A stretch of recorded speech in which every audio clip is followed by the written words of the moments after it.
High municipal bills and a letter of demand from Tshwane. Clearly a nightmare for this 73-year-old. I'm so disappointed, and I'm stressed because this letters of demand is a threat. Because if you receive something that you don't even have to do, you feel that you are being intimidated. She owes over 32,000 rand and claimed that she can't afford it. Sona apparently tried to bring it under the attention of Tshwane officials, but her cries apparently fell on deaf ears. We were once told that this area, we are paying for people who are staying in Mushengo.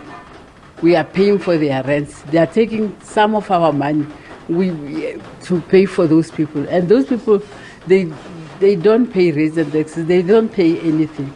They've even installed their own lights, but they are not following them up. What about us? We must pay until when? Like many other parts of Pretoria, poor service delivery is one of the biggest frustrations for residents, especially those in townships.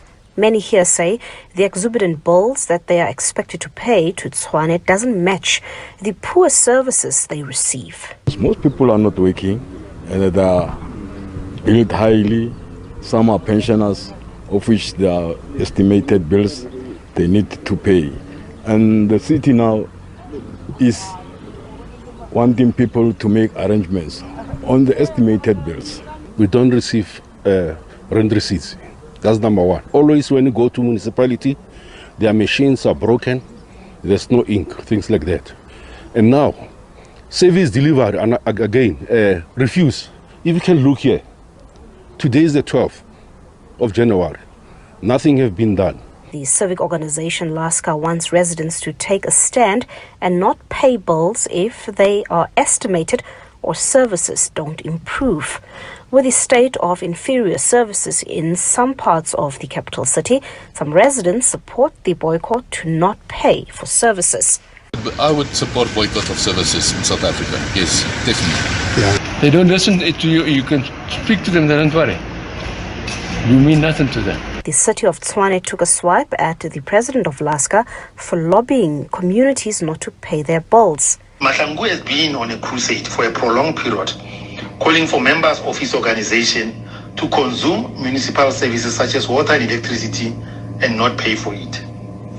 In his spare time, Mahlangu records voice notes which he shares on social media and hops from one radio station to another to spew tirades at the city administration and advocates for lawlessness. Strike lasted for 4 months. That makes our billing incorrect. We are waiting for them to correct the bills, not to go arrogantly and block cards of people who are willing to contribute to the revenue of city of Tshwane. People cannot consume and not pay. So SABC is going on and saying, we are telling people not to pay. How can we drink rainwater and not pay? How can we use electricity from Eskom and not pay? The civic organization LASCA has refuted claims that it instructed people not to pay their municipal bills, a move that could collapse the financially trapped Tshwane municipality. LASCA emphasized that they are simply calling for fairness to protect the dignity of Tshwane residents, especially the poor. The organizations say residents must pay for quality services and correct bills that are not estimated. We want the ratepayers to pay the rates, not this nonsense they are writing about. We want to pay, but for consumption that we know that is accurate, not estimated. We're not going to foot the wrong bill.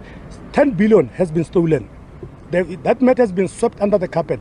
LASCA and other organizations around Tshwane plan mass actions against the municipality on the 24th of this month in a bid to force Tshwane to correct their bills, scrap bills for those who can't pay, and improve the quality of services in townships. Tshwane is already buckling under pressure as it struggles to pay service providers such as Eskom and security companies.